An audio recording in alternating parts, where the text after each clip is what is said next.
Sabaw pa lang yan, ulam na. Kubuha ko ng tanglad mga idol. Magluluto tayo ng sinarayang native na manok. Magandang buhay mga idol.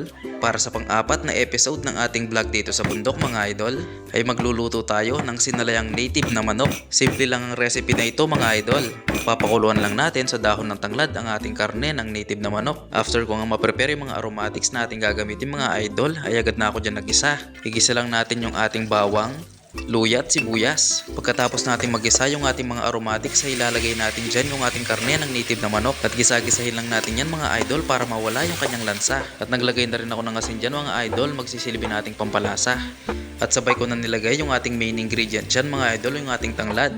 At buhusan lang natin yan ng maraming tubig, magsisilbing sabaw natin mga idol. At pakuluan lang natin yan mga idol para lumambot yung ating karne. At ilang minuto lang ay kumukulo na yan. At buksan lang natin yan mga idol para haluin, para lumabas yung lasa ng ating tanglad. Yan, mga idol, habang pinapakuluan natin yung manok, kuha muna ako ng sili.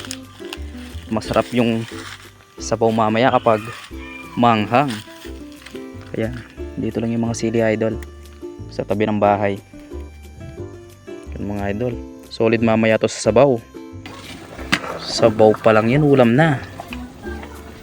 Palambutin lang natin ng konti at pwede na yan. At ayan mga idol, luto na ang ating sinalayang native na manok. At dito na tayo sa ating exciting part, ang tikiman time. Gusto ko dyan mga idol, maglalagay ka ng sabaw sa tasa at lalagyan mo ng sili. At ayan, kainan time na mga idol. Maraming salamat sa panood mga tampo.